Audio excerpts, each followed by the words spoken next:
Welcome, everyone. I'd like to welcome you to our third webinar in the Knowledge Network for Student Wellbeing series on equity and inclusion for low-income students.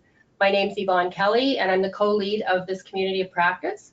Our topic for today is interrupting commonly held misconceptions about parent involvement. The scope of our discussion today is not to review all of the best practices to engage parents. That would be for another session. That's a much longer discussion. But our purpose today is to interrupt and challenge some of the ideas about parents and their involvement or perceived lack of involvement in their children's learning. This is the first step in being able to work successfully with all parents, but particularly those who are already marginalized or underserved. Today, I'm honored to have as our guest Dr. Carl James, Jean Augustine Chair in Education, Community and Diaspora at York University. I also want to introduce you to my partner, I'm so grateful to have Katie Rogers from Youth Rex, where we're located today, as our support staff working with us on the webinar. And I also want to let Katie have a chance to tell you a little bit about Youth Rex and a little bit of housekeeping details for the webcast. I'm going to scoot over, and here's Katie. I'm just going to slide right in. Hi, everyone. Good morning. So Youth Rex is the Youth Research and Evaluation Exchange, and we are based in the School of Social Work at York University, which is where Yvonne and I are broadcasting from today. We are a provincial initiative funded by the Ministry of Children, Community and Social Services in the Government of Ontario, and our goal is to strive to make research and evaluation practices meaningful, relevant, and accessible to Ontario's grassroots youth sector, supporting youth workers across the province in the work that they do to improve youth well-being. We do this by sharing knowledge from research, practice, and lived experience. We host webinars like the one that Yvonne is hosting today. We provide capacity building opportunities, and we support programs in designing, developing, and evaluating the impacts of their work. So we're really happy to partner today to bring this conversation to you. And you can learn more on our website at youthrex.com. Thanks, everyone. I'll turn it back over to Yvonne. Okay, and as needed, Katie will provide us with some technical support. So if you have any questions, you can enter those into the chat box. Also, as we do our presentation, you can also enter questions that occur to you that we can take up at the end for the last half hour of the broadcast. So our agenda for today is just a little different than the other webcasts. Carl and I will both share presentations with you that will provoke some deeper thinking about parent engagement and barriers to parent engagement. Following our presentations, we'll delve deeper into some thematic discussions utilizing a discussion format. And the final half hour, as I mentioned, will be for questions, but as the broadcast continues, as you think of questions, it's always good to send those along throughout, and then we'll take them up at the end. Okay, and one last piece.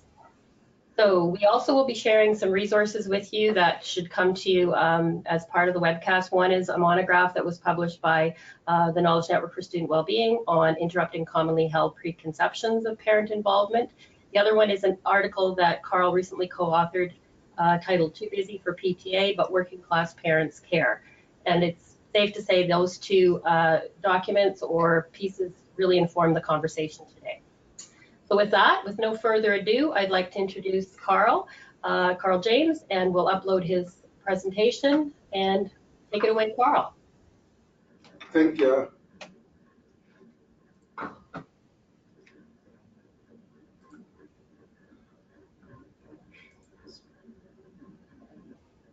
Okay, so you can put it set up. Here we are.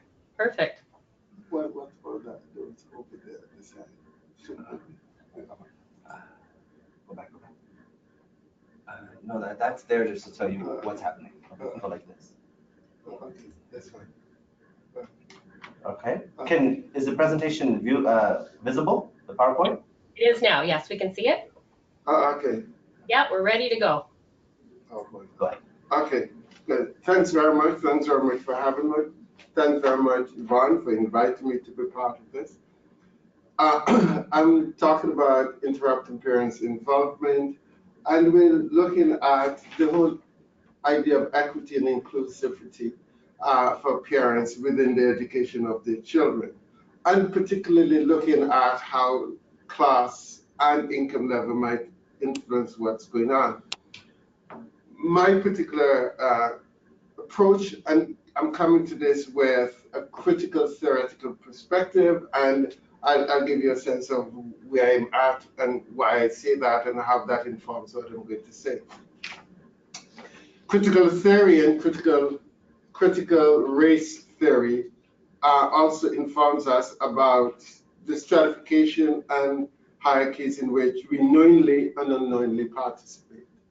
It requires us to examine our place in the hierarchical system and how our beliefs, understandings, relationships, and behaviors are shaped. And so we accept that there is a hierarchical system in our society, and therefore we need to pay attention to that. We need to pay attention to how race, class, gender, ethnicity, sexuality, all these might be shaped by the hierarchy in our society, and therefore, in doing so, we need to pay attention to how all these intersect, and in the intersection operate in terms of how people are able to participate in society and the differences in which they do so.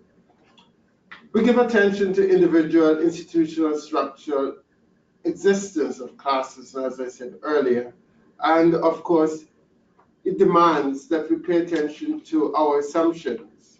And many of these assumptions are unexamined, and sometimes they limit our ability to know, to work, to live, to understand, and to get close to the students with whom we're working.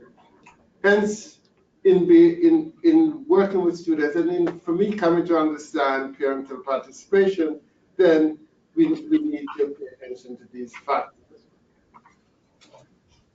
Critical race theory and community cultural wealth, uh, which Taro Yoso provides us, alerts us to parents coming to school and children coming to school with a whole number of aspirations and a whole bunch of cultural capital. Aspirational capital, linguistic capital, familial capital, social capital, navigational capital, and resistance. So students are not coming just with the social capital, as Yoso is suggesting, but I wanted to focus in on familial capital. That is how parents have informed and educated their children, socialized their children to navigate the educational system. So parents are not just simply sending their children off to school. Whatever the children learn from their parents and from the communities in which they live are things that we need to take into account when we work with kids, as well as when we work with parents. So we need to grab hold of how parents might be telling their children about schooling, the expectations that parents have of schooling, and how they expect school to respond to them. Underlying all this is what I consider is equity. We want to be equitable and provide an equitable schooling for all children. And therefore, we're going to have to deal with all parents in an equitable way. I see the difference of equity as different from equality.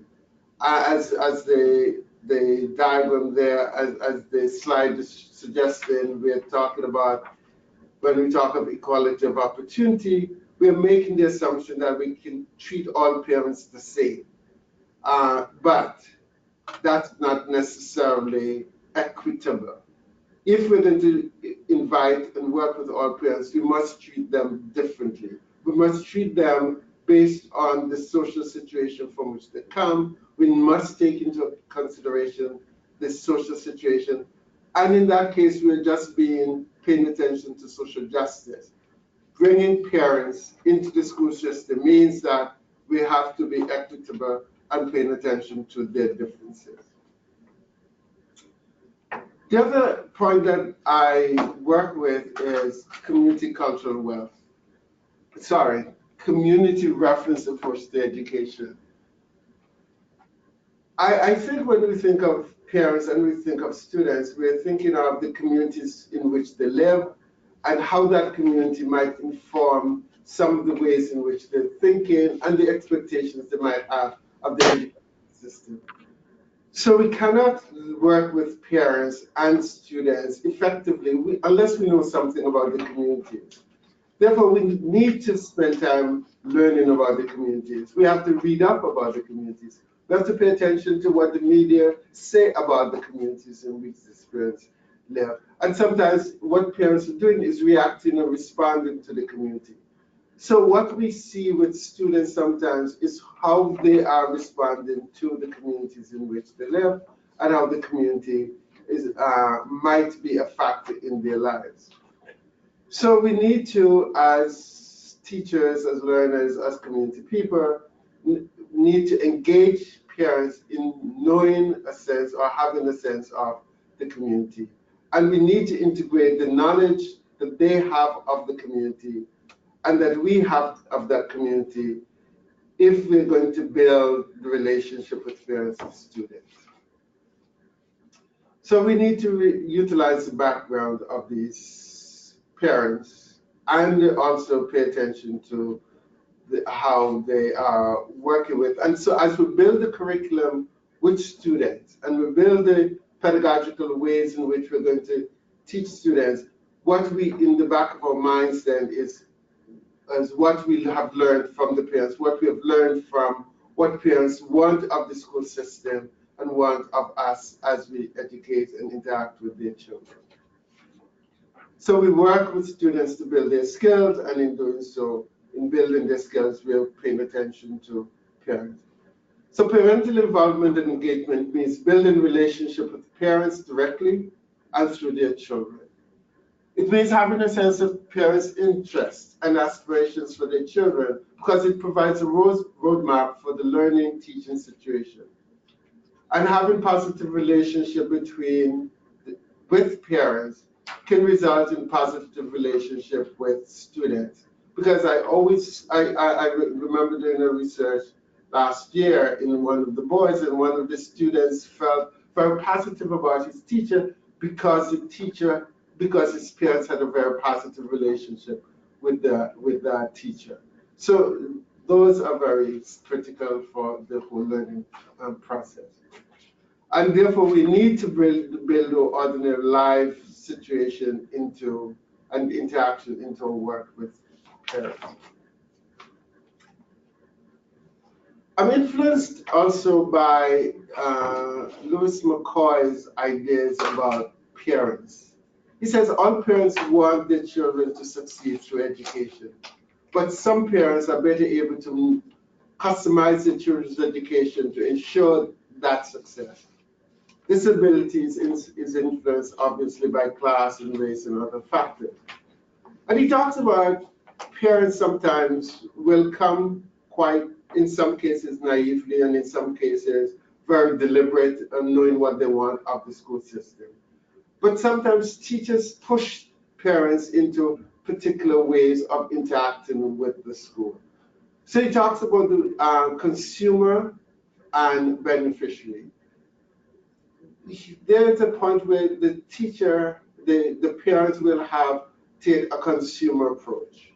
In that the teacher feels that the school must customize the resources and how they're working with them as parents or with their children according to what the parents want. So their children's education and social development needs must be customized to the students.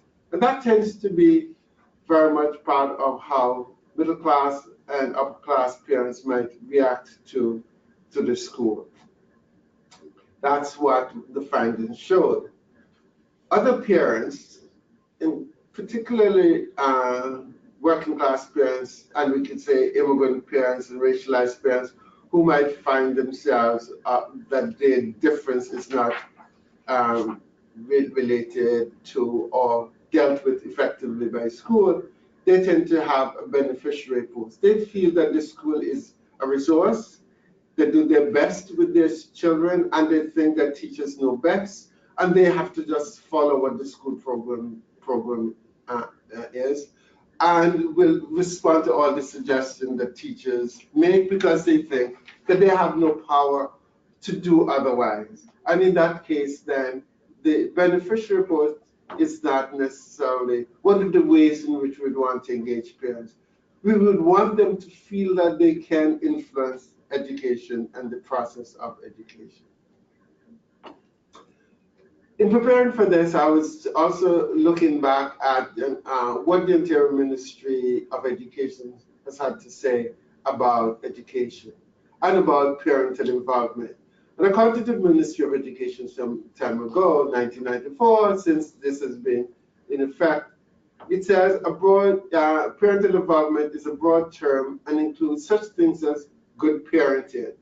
And if there's good parenting, of course, there will be bad parenting. So good parenting means that parents help with the homework, serving on school counselors and board committees, communicating and meeting with teachers, and volunteering in the classroom or on school trips. But we have to pay attention to the fact that not all parents have the wherewithal to be able to do so. And therefore, it means that we need to challenge that. And again, Parent Voice in Education in 2005 said all forms of parent involvement are beneficial. In every form, parent involvement education shows that children and their parents care about what they're doing and learning and what they value as a good education. It is especially important to engage parents, however, but we're not sure that simply we understand involvement in the same way sometimes as parents. So if the parents is never seen in school, never seen with their children, never communicates regularly with the teacher, does that mean that the parent is less involved? And that's not necessarily the case, because we have lots of evidence to show that parents are very, very involved with their children, and sometimes they just simply are not there in school. Carl? Yes? I just wanted to pull out that one piece, which I think I must have missed at some point, the whole idea of good parenting being written into that whole piece around parent involvement and the subjectivity of that. So is that one of the things that you're saying we need to challenge? Oh, absolutely. And I think it's very easy that for us to constantly think that there's good and bad parenting. So, for example, when we think of good parenting, does that mean that the parent who's never talked to the teacher, say, for 4 weeks or 5 weeks, or might never get back to the teacher because the teacher calls her or him, does that mean that's a bad parent? We need to know the conditions under which parents might be living, and we can come to some of those discussions later. And I think we'll come back to that discussion. Thank you. One of the points that, for me, is parents' expectations tend to be grounded in middle-class values. That's the whole idea of when we think of good parents, that sometimes it's grounded in those values, and those values are what we tend to that is supreme. Working class parents experience very little sense of power taken for granted by middle class parents. And you referenced this article already, Too Busy for the PTA about working class parents. And I remember doing that research, and one of the things that parents said, and when I talked with these kids, they were saying, listen, when I talked to my parents, they said, if everything is okay, why should I come to your school? And also, I hear ever so often kids not wanting them, especially teenagers, not wanting their parents to come to school, but at the same time, parents and the kids are very involved in unpacking what goes on in school. And sometimes the students are quite understanding of why their parents are not able to come to school because they know the parents are working. Like some of the students will tell me, my parents are working 2 jobs. My parents work in Toronto while they live in the suburbs, and they understand the difference for that. Students are also telling me that their parents provide them extra lessons, and for them, the parents think that if the report card comes home and the report card is saying that the child is not doing well at math, parents will find a math tutor for the child. And the parent might never call the teacher to find out, but they do go on to find a math tutor, because the students are saying, for me, when I talk to them, they see their parents are making these sacrifices. And sometimes the sacrifice of coming to school, like taking a day off to come to school, is something that we need to respect and pay attention to. And sometimes parents cannot afford that. In a more recent study I did the other day, I made mention, this is about 6 or 7 months ago. I talked to some kindergarten, some elementary, middle school, and high school students. And some of the things they told me was one young man said to me, "My mother's always on my case about, did you read today? What did you do? How was school? How's your relationship with the teacher, etc., etc." And the students say, "My mom is constantly asking about and making sure that everything in school went well." And parents insist that this student attend a school that would ensure the success. For example, I talked with one young man who wanted to go to a particular school because he was interested in what that school offered him. He would be able to play sports at the school, and the parents, and the school was close to his home. The parents did not want him to go to that school because the parents thought that he would get caught up with his friends and not attend to his schoolwork.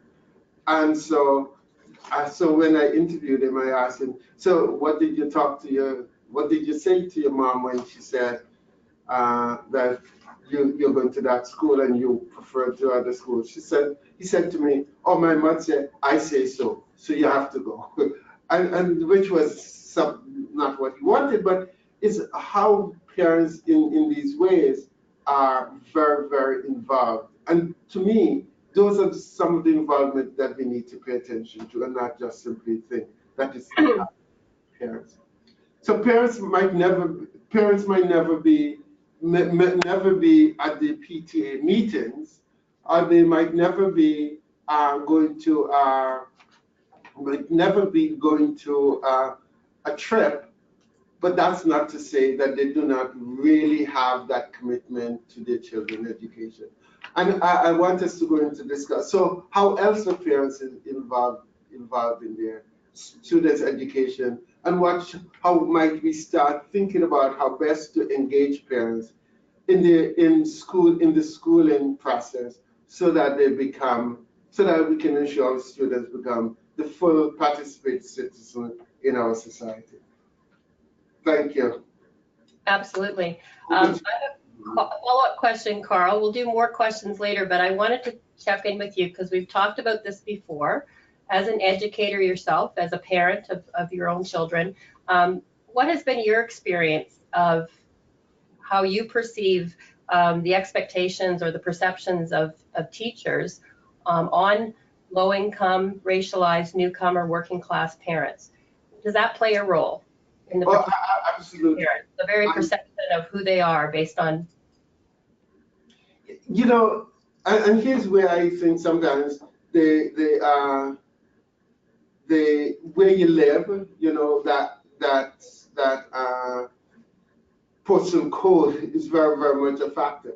I wonder sometimes, and when I used to, when I taught undergraduate teacher candidates, I used to insist that before they go to a school, that they take a walk around the community and have these informal discussions, chats with their with people whom they see in that community. For me, then, when I interact with teachers, I'm wondering, how much do they know? Do they just simply see me as somebody, or see the parent coming into the school as coming from that community, but have no other complex understanding of that community beyond what the media might present, beyond what the story that they might hear from one child versus the other? Obviously, teachers cannot know all the students intimately, but you can always have a general idea of the community and that family situation, or you can have an idea of that racial group. But you need to have an opening for how might this situation be different for this child and for this parent, and not just simply say it has to be so because they are from such and such a place, or because I know them to be immigrants. So checking what we think we already know. Absolutely. That I'm willing to be wrong, actually. and to be willing to be uncomfortable with having to learn in the process of not knowing. Absolutely. Okay, we'll stay on because we're going to flip to another presentation. And we're going to have lots more time to discuss. I think some of the things that you talked about, especially the consumer and beneficiary roles of parents, to me, is such an intuitive, not an intuitive, but a very assessment-oriented way of understanding how parents get seen, but also how parents are often viewed and how they get nurtured into those roles, which then can also either grow the gap between how that impacts their students, or it can actually make the gap less. So that was really What research findings show that teachers pushed parents into those roles. Well, that's important, yeah. Yeah, so it might start with the perception of who those parents are, and then they nurture them further into that role. So again, there always is the gap. Whatever we're doing around parent involvement, as long as we're not doing or saying or believing things, putting our energies in ways that actually grow the gap for those that perhaps are needing that involvement more. Yeah. Okay, so we're going to start with my slides, and I wonder, is that going to show up on there as well, Katie? Okay.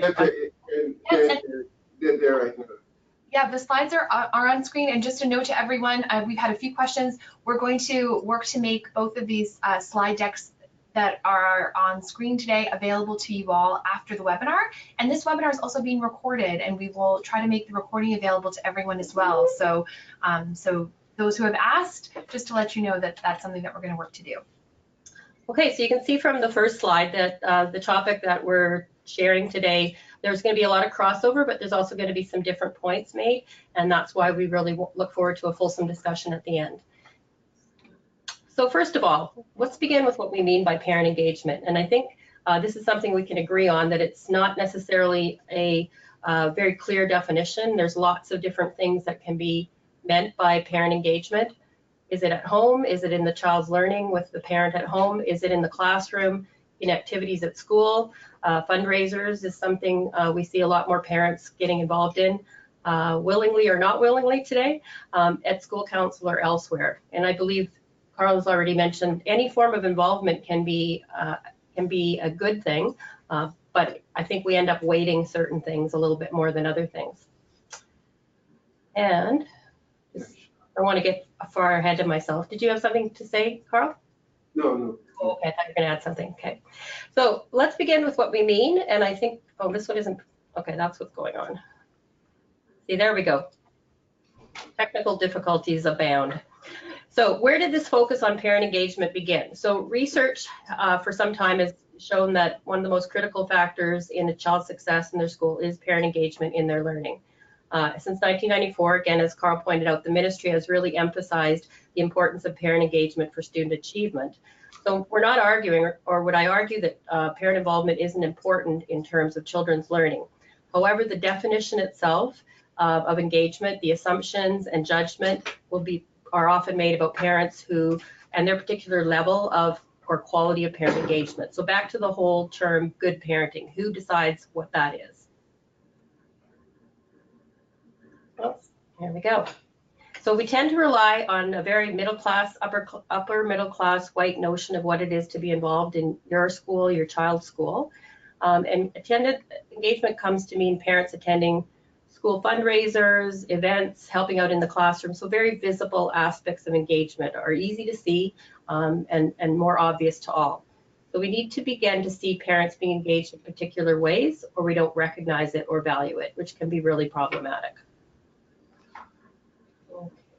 Just having a difficulty with my other laptop here. So what qualities as parent engagement in a child, what quality qualifies as parent engagement in a child's learning? And on what basis do we decide which parents value and which parents don't value? We know that other research tells us very clearly that all parents value education, regardless of income, regardless of race. It's not, but we use the visible, tangible aspects of that to somehow determine which parents are seriously valuing education. So parents value, they aspire. Of course they aspire. They know that this is something that's going to help their students and their children. So the food for thought that we wanted to give you was the idea that if parent engages in a way that isn't visible, so a parent who says, because I'm not there doesn't mean I don't care. This was actually a parent quote from one of Paul Gorski's books, Challenging Class-Based Assumptions. Does that mean that they aren't involved? And again, I find it very interesting and affirming that students can tell us. If we ask our students, not that we would ask our students, why is your parent not attending something? But they know and understand the challenges that their parents face more than anyone. Also appreciate and understand that those are sacrifices that are being made, even if it isn't a visible involvement in the school. Okay.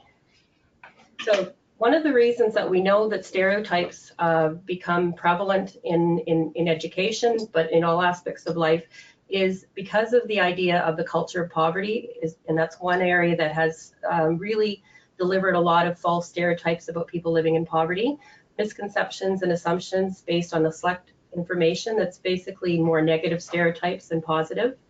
And the achievement gap is somehow a failure of low-income students to exceed. So it's blaming the individual. It's very much the meritocracy or myth of meritocracy. So when we talk about a culture of poverty, which has been disputed and disproven for many, many years over through different research projects, we know that that is just certainly not the case. There is no set of characteristics that define a particular group of people in low income, and that doesn't travel across different groups of people who are living on low income. There's as many disparate and different types of characteristics as there is among other groups that have other racial groups, other groups that share a low income as a common denominator. So the thing about this culture of poverty and a lot of our analysis is it doesn't offer a systemic analysis of the causes and the reasons why someone might be in poverty, someone might not be participating in school. So those are, that's a critique because we need to always take into consideration the community, the context, and also the systemic pieces. So examples, low-income parents are not visible in our schools, therefore, fill in the blanks. Low-income parents don't value education. As much as we know this not to be true, some things stick and other things don't. And I think that goes to the absolute stubborn quality of an analysis like the culture of poverty. Why do we want to believe those things about people? What is in it for maintaining the status quo to believe that people actually do not value education or want to remain poor? And low-income parents are responsible for their children's low achievement. So again, putting the blame back on those who are actually experiencing oppression already. Now I got Katie doing the slides going forward for me, so that makes it a lot better. So blaming people for their economic circumstances keeps the actual circumstances in the dark. So if we blame individuals, we don't understand about the circumstances that prevent low-income people from being engaged. The precarious work, low income, increasing numbers of people living in poverty, not because they choose to, but because the alternatives just aren't there. And we fail to recognize that parents, as Carl already mentioned, hold often several jobs. And these aren't the jobs that you can call in and say, I'm taking the day off to go to a school meeting. These are jobs where if you don't make it to work, you aren't going to be paid for that day. So these aren't easy choices. These choices are actually made for a lot of our parents. Yep. Again, just another way of saying it, that discrimination can mask the truth. So low-income parents with younger children may not have disposable income. Childcare is a critical piece. If we're going to do events in our schools and invite parents, we need to be able to see that that happens. Poverty also isolates people from social support networks and other opportunities that parents in a middle income group or upper income group naturally have available to them. But none of these demonstrate any kind of an unwillingness to be involved. These are just hardcore, concrete reasons for why people may not be as involved in a visible way. And yet the stereotypes persist. So you could just look at those. I don't have to kind of repeat them all. You've heard them. They don't buy them anything for school. The kids may not even have books at home. These are generalizations and assumptions based on not really understanding or knowing the common challenges that people face. So imagine if people, I always think about this, and so imagine if people really believe these things about you. You would probably really want to practice visibility management. We know that students do that in our schools. We often hear folks wanting to know, well, just tell me, how do I know which students need the support? How do I know which parents need extra support? And then I can do that. The reality is we won't always know. And for every person we know, there's probably 3 or 4 others who are keeping that very close to themselves. There's a lot of shame and blame that comes along with living in poverty or not being involved in certain aspects of your child's life. So it doesn't mean that you're not involved, but it does mean that you're less inclined to want to broadcast that or make it known that you are in those circumstances. But I think this is really going to the feeling piece and how it feels for someone to know that there's stereotypes and negative assumptions being made. Even walking through the doors of a school or any other office or building that you might be needing to enter, knowing that people have those preconceived notions. One of the younger students that I work with talks a lot about stereotype threat and what that meant for her, even going to university as the first person in her family, as a low-income family, and feeling like even at school, even though she made it there, she was in university, there was this idea that no matter where she went and when she went, or where she showed up, that there were people that were questioning, suspecting, and kind of criticizing her for being her. Next one.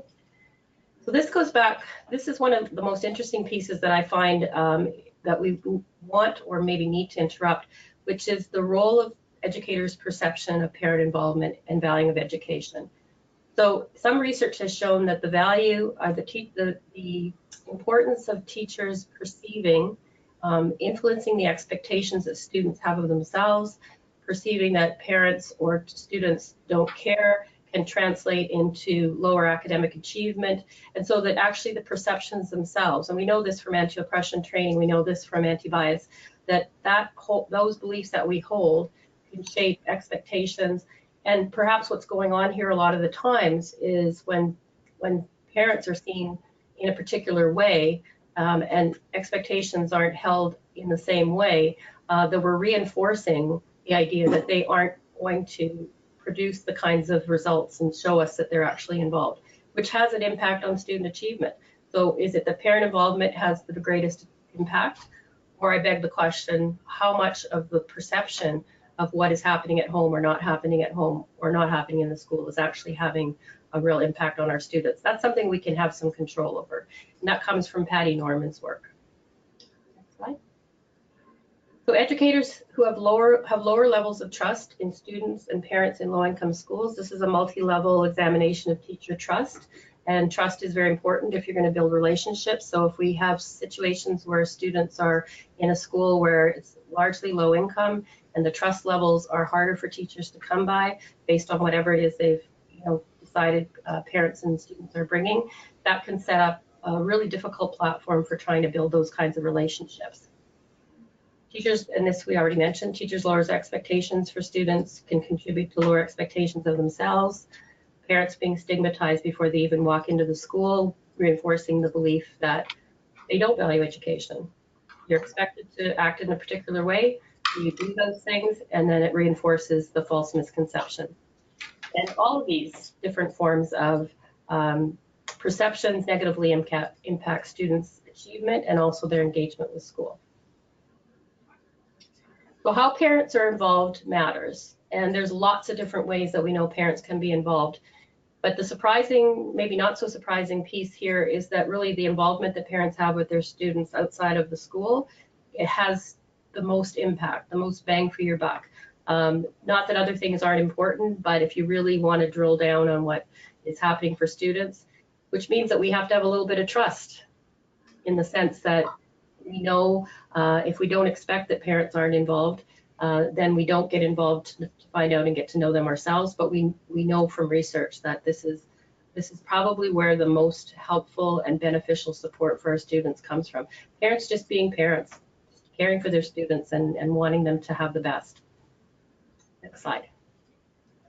So instead of looking outward at families or communities as, hold on, reasons for low parental engagement or unsatisfactory student outcomes, schools have the responsibility to look inward at our own assumptions and how these are lived out in practices and policies if we want to change the landscape. So yes, we do look outside. We need to look outside and build connections and partnerships and relationships with parents. But even before we can do that, the importance of acknowledging our own our own practices and which come from our assumptions and our bias and our preconceived ideas about parents and who they are, based on race, based on income, based on those things that we've decided we have some ideas about parents without knowing them. And the next one. So what can we do? And this is where we're going to kind of get into a bit of a conversation. Some of these questions aren't necessarily to be answered today, but they're food for thought and certainly things we want you to take back to your own groups and have conversations about. So the first thing would be to just don't engage in prejudice and judgment. So it's impossible to engage. We can try to engage, but if we come at that with prejudice and bias and assumptions, that's not going to be an authentic way of engaging. And my guess is it won't work. Trying a new set of thoughts on, recognizing for students and parents alike, takes a heck of a lot of resiliency to do what a lot of other parents can do quite simply because of assets and benefits and social capital that they have. So if you're raising a family on less income and you're still doing the things that need to be done, we know that's resiliency in action. We may not see it, but we know that it's true. And just be cognizant of low-income families' realities, those things that do create barriers for them, language barriers, technology barriers, which I would argue are becoming bigger and bigger with the increase of online communication with parents, even pay cash online. Those kinds of things make it necessary for parents to come forward and say, guess what, I'm maybe one of 2 or 3 people in your school who can't afford technology, but that's me, and that's a very difficult conversation to have. Childcare and transportation certainly limit participation if we're talking about events at the school, and school hours that maybe aren't flexible for parents who work multiple shifts, different shift work, that kind of thing. So it starts with being aware of those things and recognizing that we don't know everything we need to know. Could I add to that? An important awareness is what contributes to the low income situation of parents. So despite their efforts, despite their work, despite their education. For example, today's Toronto Star has an article that shows how racialized people are making so little compared to their white counterparts, and especially ones living in the suburbs. And it shows the difference in income compared to, say, 20 years ago. It was quite different. So we need to pay attention to not just people at low income, but what it is that contributes to that situation. How is it that racism might have been contributed to? Yeah. How is it that, despite the fact that they featured one young woman, 34 years old, who has 2 college diplomas but could not get the job in order to look after her 2 children? So we need to pay attention to those things. So it's not just simply individuals not doing their part or playing their part or working hard to be able to get the job, because after all, they would want the best for their children, but the fact that the system or the structure, the institution in our society is going by a particular set of values and ideas that make it difficult for them to be able to get what we would expect them to have in order to get the education for the children. Absolutely. And I think we have to make that point loud and clear. So poverty is racialized, it's gendered, and we're also living in a time when increasing income inequality is almost, if it's not your reality, I hear people say all the time, I can't believe how that family is actually getting by on under $15,000 a year. So it is almost a kind of not understanding how they can do that based on that's not my reality whatsoever, but we have increasing precarious work. We have a minimum wage that's stuck at far below the poverty line. And as you say, newcomers, for example, who come with very good education, aren't able to get the jobs that would allow them to have even a moderate lifestyle because of race and other precluding factors, structures, inability to, our government's lack of ability to move on, recognizing skills of foreign workers, that kind of thing. So you were going to say something else. Importantly, though, we live in a capitalist system. Yes. And insofar as the economic arrangements in which we live, then we're going to have these kinds of income disparities. And so we need to pay attention to that as Yeah. one of the major contributors, and how race, class, gender, ethnicity, your postal code is operating within a capitalist system to disadvantage some and advantage others.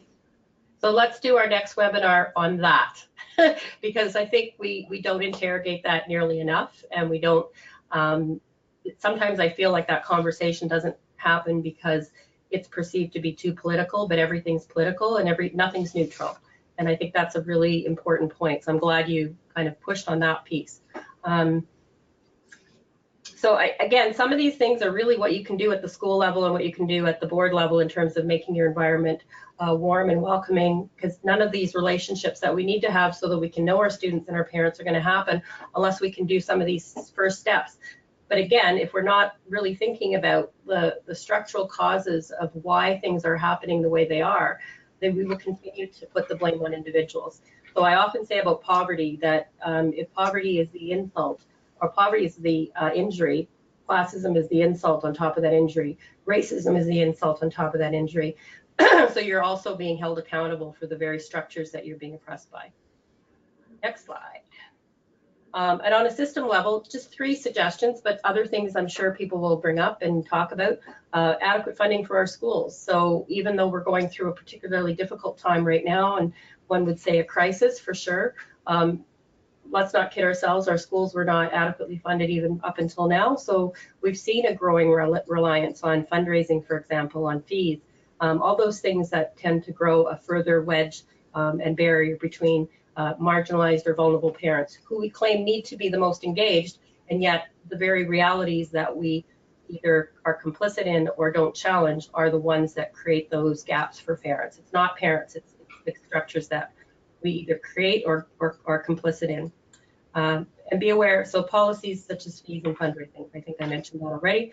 We'll go to the next slide. So what do we need to engage with parents successfully? Knowing the capitalist structure is not built to give everyone a fair shake, knowing that we need to be equitable and recognize where everyone's coming from. What are some of those things, and this is for you, Carl, and for others that are on the call. So what might be missing, and are there others we can work with? We know teachers are very busy. We know schools are incredibly overtaxed in terms of the weight of the work, and engagement is another job on top of that, or it should be a job that's embedded in the work that we do. So are there other people that we can work with, in your opinion, that can support this type of engagement and successfully working with students? You can jump in whenever you want, Carl. And does there need to be more of an emphasis in teacher preparation on parent involvement? What do we feel is happening at the current moment so that when young educators enter into their roles, that they have what they need to be able to start to understand or start to address some of this in a proactive way, and not rely on their own assumptions and stereotypes? But In teacher preparation, I like the question. However, I think when people are going through the teacher education program, they have lots of ideas, and I'm quite sure they come with lots of things that they know should be done and how it should be done, because they're listening as we do the necessary critique and discussion of the lack of parental involvement. However, remember they're junior teachers, and when they go to a school, they go to a school that's already having its culture established. And either they fit in or be somebody who's going to be working outside of the culture, and therefore, how long will they last in that? And then afterwards, when we think out, then they have their other responsibilities, their own household responsibilities, and you don't want to be out of a job. So we have to constantly think about, it cannot be just the new teacher, and we can do what we can in teacher preparation, but it's going to have to take a whole school approach, and not just one teacher doing their best to work with parents or with students. It's going to take a whole school approach, meaning administrators have to be involved in this, parents, but also it will have to become a whole board approach as well, because if these structures are not in line with each other, then we're not going to be able to move further beyond what we see, because it will constantly fall back into that which we are accustomed to. And there was a time when community-based organizations, and still there are community-based organizations that are involved in working with schools to do parent engagement. Have you had experiences of some of those situations where you've seen some real success? Yes, there are community organizations that have done so. And one organization that I think of is Success Beyond Limit. What's interesting about that organization, it's literally inside of school and not outside in the community. We can think of a community within the school. Now, it would mean that all members of that school will have to agree and appreciate the fact that they will be doing things that the school is not doing or not able to do, or they can have those relationships with the community that the school can benefit from. So school building partnership with community organization is a way to go, but we're going to have to pay attention to how best to do it. There's actually a really good article, and it's listed on the monograph that I provided called Beyond the Bake Sale. And it does talk about research that shows how beneficial that community-based involvement can be, even from a power imbalance piece, because it can be, parents recognize very easily how they are not empowered in relation to educators and administration. And that doesn't mean that people are necessarily doing anything wrong. It's the way it works. It's the way it is. And so having someone who's working as your ally can be such a beneficial support to parents who want to build those relationships and have not just wait for the invitation from the school, but to be able to actually initiate and take advantage and be involved in ways that the sport allows for. So. And if schools see themselves as working in partnership with community, and community involves parents, then, and partnership means really partnership, not just simply the school taking the power relationship and therefore the decision in consultation with community, then that's what partnership would mean. And allyship, while we can think of allies, allyship also means paying attention to what you need to know, what you need to learn in order to not come in that I know because I'm educated, I'm from the school board, I'm from the school. Allyship would mean that you're going to have to learn from the other person as well. And so it must mean that kind of a serious good interaction between yourself, namely the school, and the community organizations with which they partner. So given that there is a lot of work to be done and a lot of learning and a lot of initiative to be taken, my provocative question is this: if we aren't prepared, if we aren't doing it in those types of ways, if we're trying to engage parents without doing the critical work of understanding that we come with assumptions and biases, are we actually doing more harm than good when we put expectations on parents to be involved when we don't understand the reasons why they may not be? If we haven't done that work ourselves, are we setting up parents for failure by expecting them to do something and then blaming them when they aren't responding the way we expect them to? And I could insert into that the idea that sometimes we expect or we think that parents should tell us, or parents should teach us. Ever so often, we have teachers inviting parents into school and sometimes parents not coming. But sometimes I wonder if even that invitation for parents to tell us or to invite parents into school, is the school ready for parents to come in? You know, you can say, are they coming into the existing school structure, but maintaining the values? You just want them to come, just have their bodies there, but don't ever do anything to change the culture of the school because it's going fine as it is. So you have to start thinking, what is that school? What is the culture? What are the value system into which we are expecting parents to contribute? Unless that we're willing to change that, then it might not work. We have to start thinking about that work that we have to do on our part, and not necessarily, and sometimes have to do on our own, asking the difficult question and going out to find the answers, not expecting parents to, or even the students or children to teach us, because sometimes it might not be the best thing for our education. Okay, next slide. I think so here's a provocative statement, an article that came out in the New York Times not long ago, writing about educational policy in Britain that says that political preoccupation with parent involvement is actually a neoliberal trend, that seeming empowerment of parents in their children's learning is actually putting more pressure on parents, perhaps even you could say putting pressure on teachers with performance becoming, especially in the US and elsewhere and maybe here, not too long from now. So if we're putting all the expectations on parents to be involved and teachers to perform, are we maybe taking away the emphasis from the system that may be what is not working as well as it could? What is the response to that statement, Carl? I said earlier that we live in a capitalist system, and increasingly showing up and enabling that is the neoliberal expectations, the neoliberal ideas that exist. The idea of democracy, the idea of merit, the idea of individual responsibility, etc. And the more we embrace some of those neoliberal expectations, the more that we're going to put pressure on parents to think that's your responsibility to do, not thinking of how the structure makes it difficult for them to be able to do what we expect in them. So we need to see how these neoliberal notions of democracy, merit, personal responsibility, and also operate in detriment to the parents and to the children, and even ourselves as we try to use them to go further.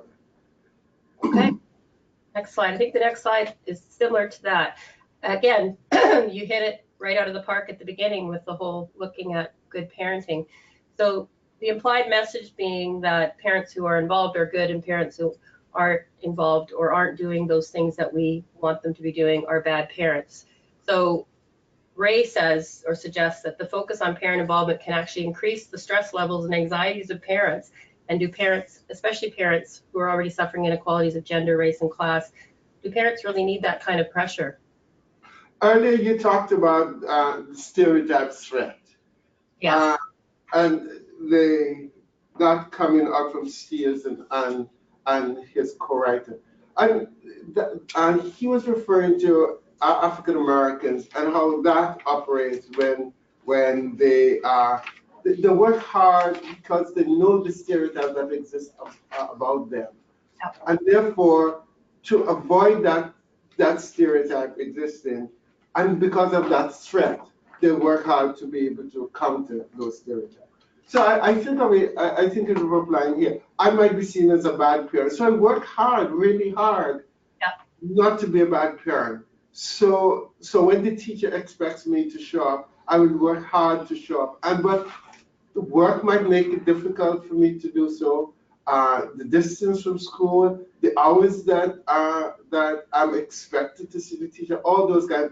And so we have to think of some of the psychological cost to some of these expectations based on that whole idea that parents do not wish to be seen as bad parents, but structures, institutions might mitigate against them doing so. Okay. We're just going to our next slide, which we're still waiting. We have a couple questions that have come in, and we actually have a question as whether or not we can share our slide decks with people. So we'll talk about that following the presentation. So this kind of goes to the whole conversation back to the last two slides. Just talking about parent involvement and questioning some of these things, I know has landed me in hot water sometimes. It can be kind of provocative and controversial to suggest that maybe it isn't all that, or not maybe it isn't all that, but maybe there are parts of it we really need to interrogate and explore. So what do you think is going on when it's even difficult to have those conversations, that people think it's problematic to even interrupt or talk about this sometimes? So the question is, when we think of parental involvement, is it really grounded in middle class privilege? Of course it is. Yeah. You know, there's enough literature to say how school very much is rooted in some middle class ideas, middle class norms, values, etc., etc. And the things by which we operate. And therefore, when we're going to, the expectations we have of parents is going to be informed by those middle class norms and values. And of course, on the one hand, you know, we want that parents to maintain those values, to adhere to children, to school, and what we expect of them. On the other hand, sometimes we like the idea that parents are not too regular coming into the school and seeing what I'm doing, or even calling regularly to find out. You know, so we can't have it both ways. So we're going to have to develop some relationships, some understanding of what education is, and how we're going to work with students in order to, and work with parents in order to be able to advance education in a way that parents can be comfortable that their children are getting the best education that they can get, and not see that the education is being detrimental to them. I have to also say, there's another thing about education, where because when students come to school, parents are sending their children into class, with teachers to learn things, and that might also be contradictory to what parents expect the learning should be. Parents might, especially for some parents, working class parents, for example, or immigrant parents, or religious minority parents, parents might have certain expectations that they would learn, but teachers therefore might be caught in this situation where, do you teach learning that you know will contradict what parents, but of course it's important for the child to know, or do you leave it be because you think you don't want to contradict or go against parents? That for me means that the more that we can enter into relationship with parents, the more we can do a better job and get parents on board, because that discussion about learning and what is to be learned and what is to be known, and how what's known might be to the benefit of the children, will be to the advantage of all of us, and make teaching and the teacher-student relationship much, much, much more easy. Mm-hmm. So we have a couple of questions that are coming in. What are the steps to be taken to broaden understanding, engage in authentic parent engagement practices? And I think part of this question is also getting at the fact that schools will say they're stretched, classroom teachers will say they're stretched. So what are the steps that we can take? And maybe it starts with boards making, like you said, this isn't just a one teacher orientation, or it's got to be built into the culture of the school. It's got to be a priority of a board of education to do this. So even under these very difficult, challenging times where people are wondering what's going to be pulled out underneath of them tomorrow, what would you say would be some of the steps that we can take to at least continue the commitment and broadening? Well, one of the things I think that's very critical is building relationship. I think teaching, learning is about relationship. Yeah. Some students really learn more because they love their teacher. They think their teacher cares about them, and therefore that relationship is enhanced, and the learning is enhanced. And if the teacher and parents have a good relationship, the students will also feel that they're doing well. And sometimes students do things for their teacher. They do things to please their teacher. Because again, I don't want to let my teacher down, just as they don't want to let their parents down. So those relationships are so critical to that whole teaching and learning process. And if we come to learning and teaching with that as a basis, then we are on our way. But it's not easy to build those relationships, and it's not easy to maintain those relationships, because sometimes you're going to have to do things that the student might not necessarily like, or not the parents might not necessarily like. But because you're doing some of these things, building on a relationship that you have before, it might be easier than building on something that might be contentious from way. So I think one of the things we should do then is see about how best to build those relationships. How best, we talked about partnership earlier, how best to construct those partnerships with communities and with parents. And also how best to be able to address some of and support some of what the children and parents might need coming from you as a teacher or from you as a school.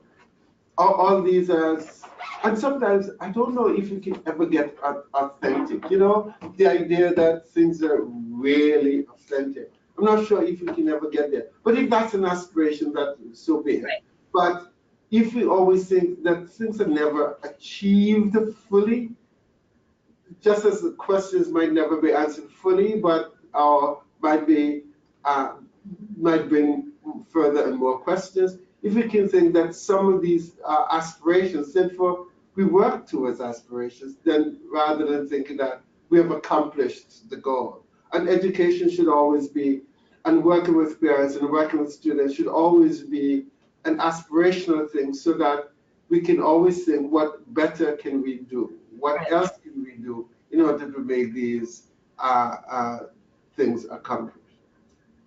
So in looking at some of the research, one of the things that has been talked about a fair bit is home visiting, going to parents, reaching out to them where they are and finding out what they need. That might not be the easiest thing for us to figure out how we could do here. I do know that I worked for a provincial project in the 90s, Better Beginnings, Better Futures. And so as well as being a community development project, we had folks who were additional supports in the classroom and also visited families in the home. So they became kind of that liaison between schools and homes. It was very new idea at the time, but as time went on, teachers started to see how that was helping build their relationships, because parents weren't starting out from a very vulnerable position, reaching directly out to the school. They were going through a bit, someone who spoke their language, who understood some of their concerns and some of their vulnerability. And that was very, very proactive and very, very successful, I think. We actually replicated it because we felt it was so successful. Those are things that do cost money. Those are initiatives that could actually really, for the small amount of money that it costs, have a huge impact in the long run. And then juxtapose that against the money that schools receive through parent reaching out grants, which has a lot of caveats and parameters on it. It can only be spent on certain things. It certainly can't be spent on something like a family visitor to do work in the community. So it usually ends up leaning itself more. I'm not saying it's a problem, but it can lend itself to just one-off events where we think parents come out and then we've done something and they've become engaged when really they've attended an event. So again, throughout the literature, events aren't really truly parent engagement. There are times when parents come to schools. It's what happens at those opportunities that will either engage or not engage parents. What is your thoughts on how money that the ministry recognizes as important to support parent engagement could better help us achieve that than certainly just events that parents come out to once?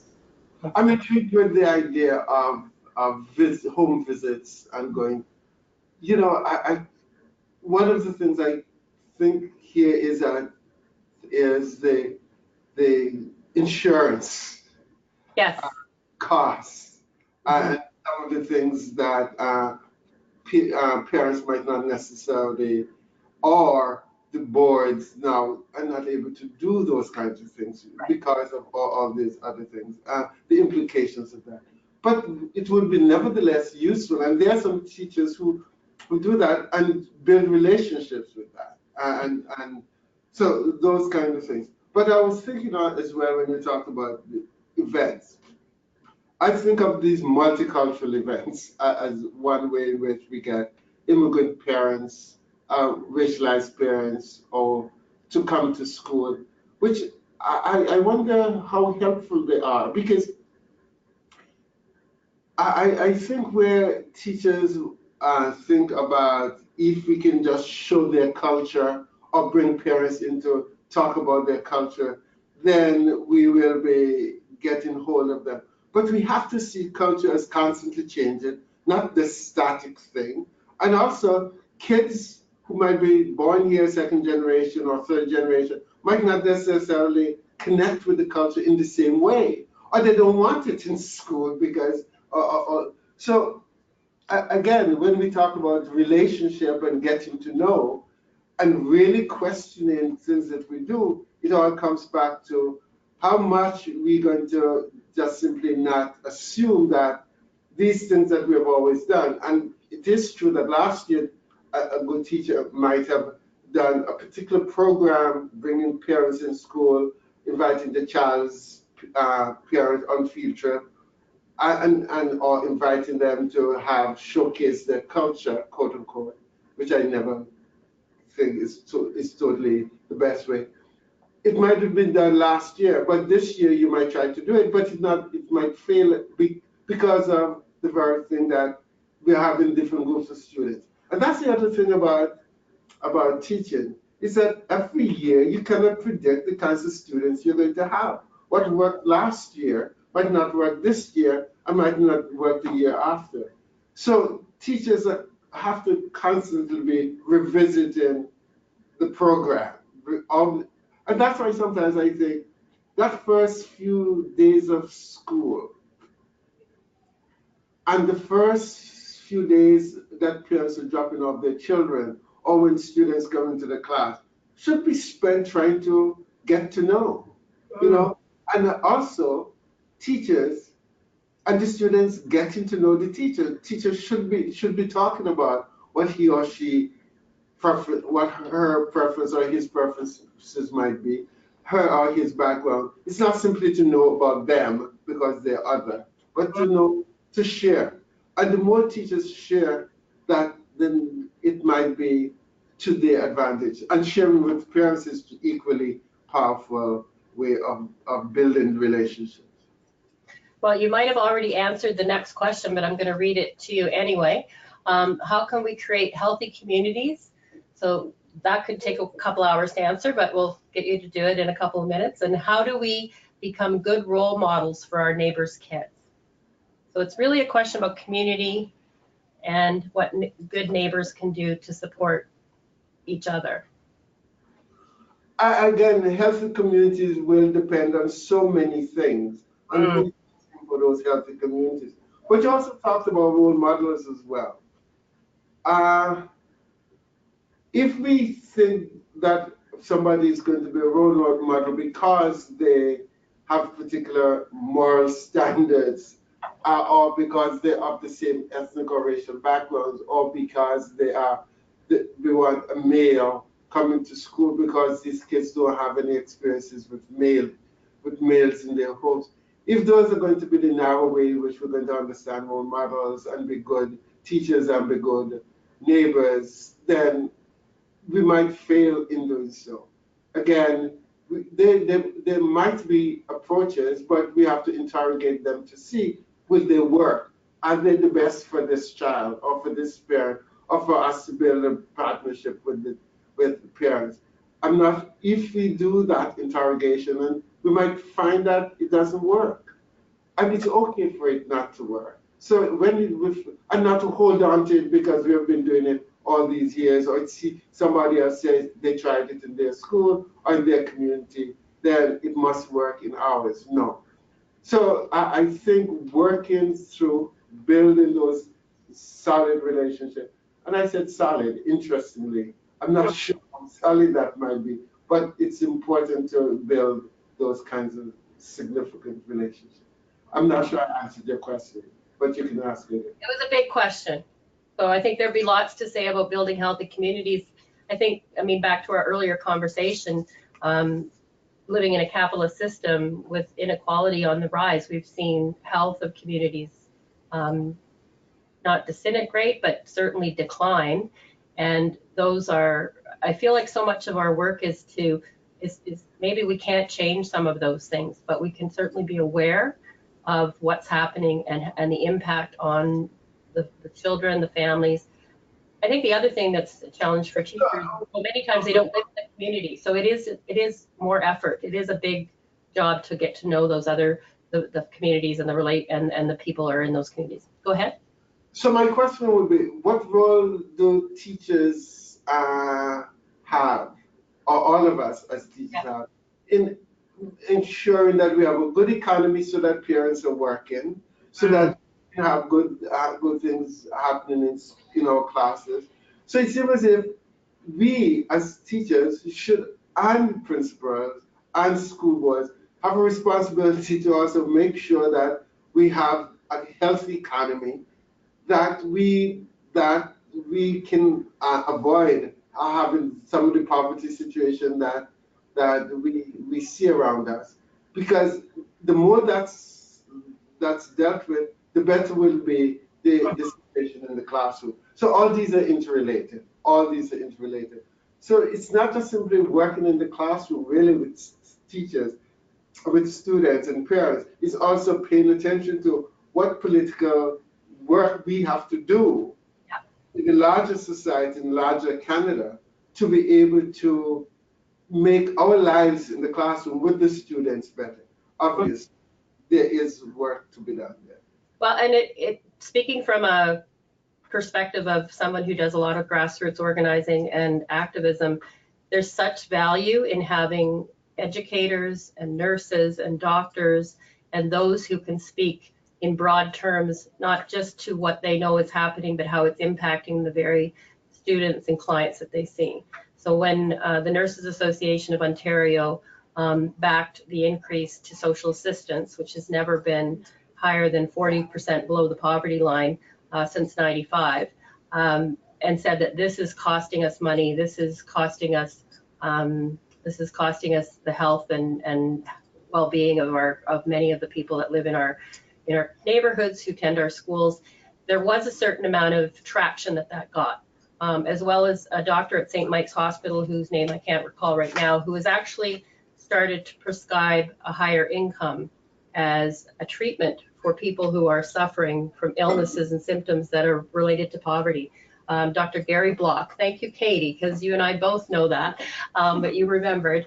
So those kinds of statements by people who are talking about something not only directly related to their sector, but that are telling the truth, right? Calling out what they're seeing and understanding the impacts from their perspective, I think is very, very critical. So, and understanding that their work or their lives are also totally interconnected to other people's lives, or to understand the medical and the health of our society medically, or is totally related to everybody else. And the more we can pay attention to the interrelationship that exists, the more that we can say education exists in relation to the economy, in relation to employment, in relation to all these kinds of things. The more we can pay attention to all these kinds of things and play our role in ensuring these other things happen to our benefit, then we are on our way to building a more healthy society. Well, and I think we're at a time right now where there's no lack of opportunities to do that, to get involved, to have a voice, to see teachers out on the line fighting for fair workers legislation, for increases to minimum wage, to see parents supporting teachers in the fight for public education, and everyone working together to fight against hate and racism and everything else. I mean, those are the kinds of, I mean, this is lifelong work, right? This is work that doesn't stop, as you said, at the classroom walls. It doesn't stop at the school border boundary. It's really work that we have to be engaged in more and more. If we're working in human services, everything is interconnected. Absolutely. Yeah, absolutely. So I think that's why I want to just introduce and say that our next seminar, our next webinar is going to be in June with Dr. Chris Arthur, who works at TDSB, and his work has been on economic versus financial literacy. So for many years, he has studied the importance of students and others understanding the way the economy works, the way actually works to keep some people doing very well and other people losing ground on a regular basis. And so the proponents of economic literacy are taking a very strong stand in saying that while we watch financial literacy take hold in our schools, no one's saying there's anything wrong with students and people in general learning how to budget and invest, even though investing is not necessarily something that everyone has the ability to do. It means you got a little extra money, and lots of us don't. Lots of folks don't. So the idea, again, along with the whole theme of neoliberal agenda and trends, financial literacy does teach how individuals can take hold of hopefully their financial reality in the absence of really talking about economic systems and how they work, and how some are well placed to do well by that economic system and some just certainly aren't. So I'm really looking forward to Chris Arthur. He's producing a monograph for us right now, and it'll be ready for the next webinar on June 10th, where we'll investigate that and talk about the real value of embedding learning in our schools around economic literacy. Back to your point, Carl, how do we understand the impacts if we don't understand the very system that is at play here that's so pervasive throughout our education sector and our world in general. So that's what he will be speaking about, and how we might be able to embed more of that in our teaching in schools, and help teachers be able to take hold of that information, which I think is sometimes avoided because it seems too large, too complex, too controversial, too political. And the idea of controversial and political, yes, because financial literacy is, it sometimes can be very much embedded in the neoliberalism idea, the whole idea of marketing, the whole idea of merit, etc., etc. And hard work and you'll be successful. Be applying yourself, then you'll be successful. We have to also see how those things, hard work, is also in relation to the kinds of system we live. The applying yourself is in relation to, and sometimes if the economic system is not facilitating those kinds of situations, then you might not. So to me, financial literacy would also mean, and getting to know would also mean the system in which we live and how we're all caught in that process. Exactly. So I hope you'll join us for that webinar on June 10th, and more information will come out shortly. Any final thoughts or words, Carl? I've really enjoyed having this opportunity to do it this way with you, and to have not just share a lot of what we have learned through the research, but also experiences, and also just having that conversation. I want to go back to the point about how parents and students are engaged with education. They either engage with education because they feel it is going to be that which their child will succeed, become effective participants in society, become and school is the place that they're going to send their children off to, and the children will get the education to be able to support themselves, if not them. And sometimes parents will say, especially immigrant parents, will remind their children that I came here because of, and therefore have that expectation of school. And so all parents, I think all parents will approach school with the idea of school enabling their children for success. We as teachers have play a role in enabling that success for the parents, that which the parents wish, or we can push them into a situation where that dream, that aspiration of the parents might not necessarily be realized. And so we have to pay attention to that, and not probably, but for sure, have conversation with parents, have conversation with students, have conversation with community members, challenge our ideas, and be uncomfortable, and be comfortable with uncomfortability at times in order to be able to learn. Because, and we would expect teachers are willing to learn because they're teachers after all. So I think in going forward, these will be some of the good things that we can do in order to ensure the kinds of society we want for our children. Awesome. Well, I think you probably just nailed it in terms of a summary statement, so I'm not going to add to that. Thank you once again, Carl, for participating. Thank you to Katie for helping to run this as smoothly as she does. And I just want to say thanks to all of you who attended today. The live webinar has been recorded and will be available for you as long as you've registered. And obviously, if you're on the call, you registered. Other people who want to get a copy of the webinar can certainly register still or send me an email at yvonne.kelly@yrdsb.ca, and I can send you that form, and then you automatically get the download. And we'll be on our list to find out about future events that we're going to be hosting over the next few months. So thank you so much, and have a wonderful day, and we'll be in touch in June. Thanks, Carl. Thanks very much for having me. Thanks for Sam for helping. And thank you, Sam. Have a great day, everybody. All right, bye. Bye. I thought they were doing